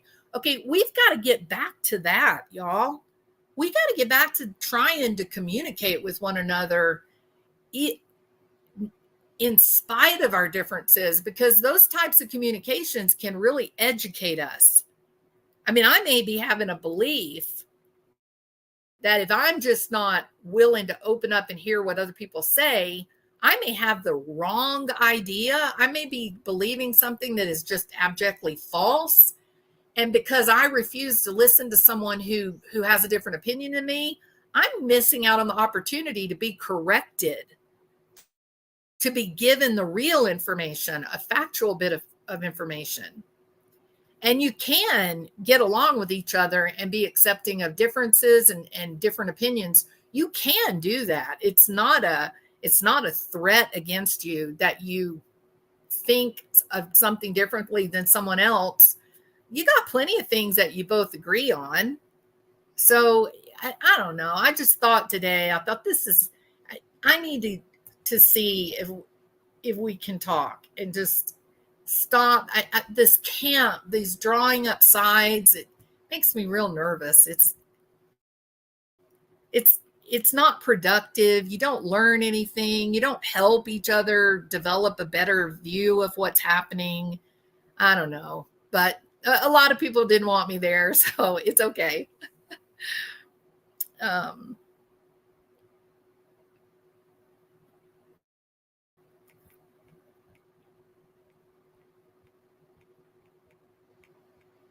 I may have to steal my sons to play. If your son listen, Funky Jasunky, if your son has an Oculus, you got to go play Echo Arena. And here's what I would do if I were you. Tell your son to play Echo Arena and learn how to do it first, and then teach you, because there's a learning curve. It is kind of hard, but it's a great game. Great game. Gotta remember, I'm a retired teacher who taught computers in the modern world, and I just was into it and had the with itness. I'm glad that I have those skills. Yeah, and Mystic Firefly, I mean, that is a great characterization. Some people have it, some people don't. It is a different way of thinking, isn't it? And so you're blessed with having it. So good, that's a good deal. I agree, Aries Port. Pjork.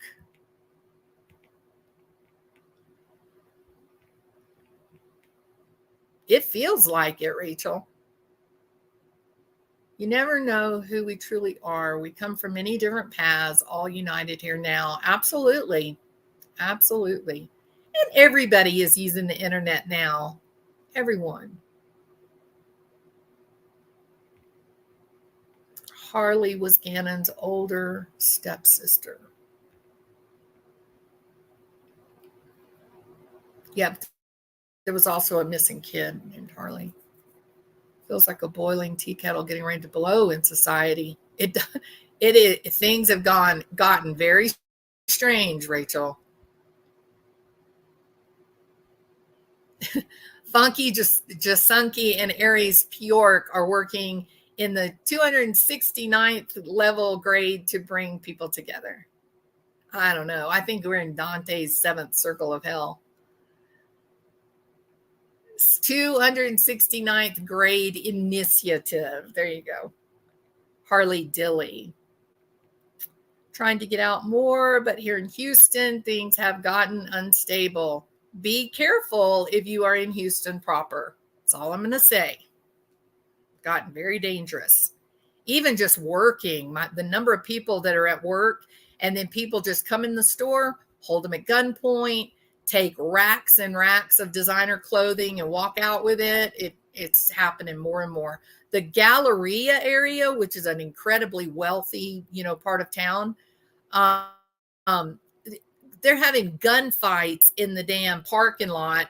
You have these millionaire little old lady, gray-haired ladies hiding under their cars as they have gunfights. It's crazy. So I don't even drive through downtown Houston anymore. I do the Beltway all the way around. I'm not even going to take any chances.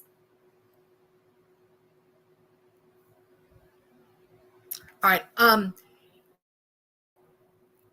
I am going to end this live. This actually turned out to be 2 hours. I thought it was going to be 15 minutes, but it was I had so much fun talking to you guys. Yeah, we have a Galleria in Houston too, Queen of Hearts. Yeah, near River Oaks. Yep. But Dallas is having some trouble too, right? Dallas has kind of gotten a little dangerous as well. So got to be careful.